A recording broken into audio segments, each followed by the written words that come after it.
सर्वप्रथम मैं भगवान नरसिंह की इस पुण्य भूमि को प्रणाम करता हूं। यहां से कुछ किलोमीटर की दूरी पर मां गंगा कृपा बहाती हुई गुजरती है, इसलिए ये पूरा क्षेत्र ही तीर्थ से कम नहीं है। और मैं मानता हूं यूपी को एक्सप्रेस वे का यह वरदान ये भी मां गंगा का ही आशीर्वाद है।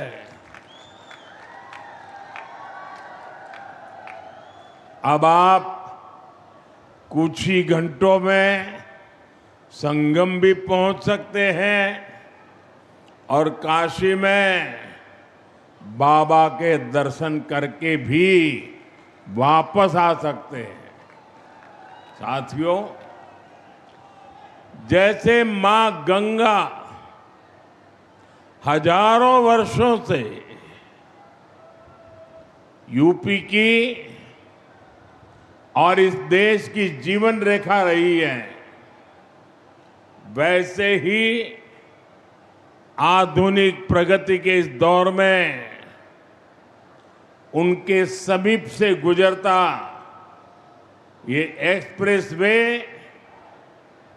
ये यूपी के विकास की नई लाइफलाइन बनेगा। ये भी अद्भुत संयोग है कि पिछले 4-5 दिनों में मैं मां गंगा के सानिध्य में ही रहा हूं। 24 अप्रैल को मैं जब बंगाल में था तो मां गंगा के दर्शन किए थे, और फिर कल तो मैं काशी में था। आज सुबह ही फिर बाबा विश्वनाथ, मां अन्नपूर्णा और मां गंगा के दर्शन करने का सौभाग्य मिला।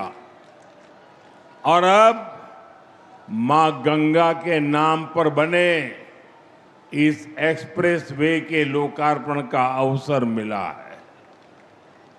मुझे खुशी है कि यूपी सरकार ने इस एक्सप्रेस वे का नाम मां गंगा के नाम पर रखा है। इसमें विकास का हमारा विजन भी झलकता है और हमारी विरासत के भी दर्शन होते हैं। मैं यूपी के करोड़ों लोगों को गंगा एक्सप्रेसवे की बधाई देता हूं।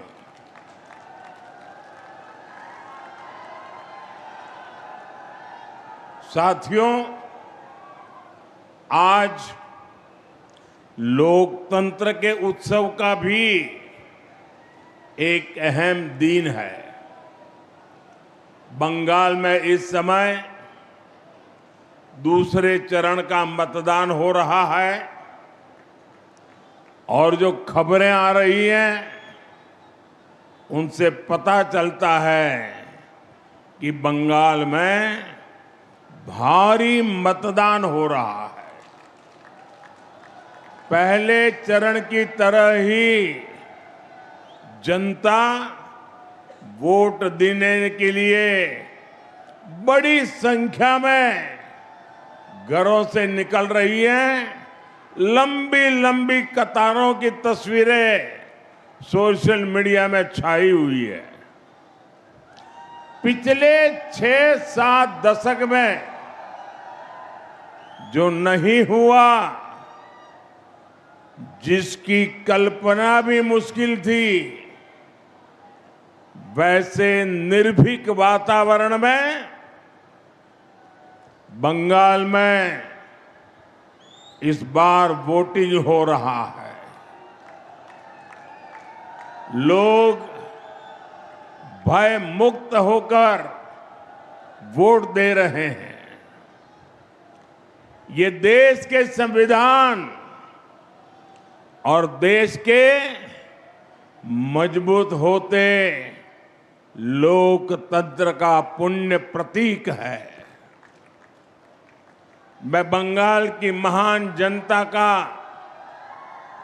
आभार व्यक्त करता हूं कि वो अपने अधिकार के प्रति इतनी सजग है, बड़ी संख्या में वोटिंग कर रही है। अभी वोटिंग खत्म होने में कई घंटे बाकी है। मैं बंगाल की जनता से आग्रह करूंगा कि लोकतंत्र के इस पर्व में ऐसे ही उत्साह से भाग लें।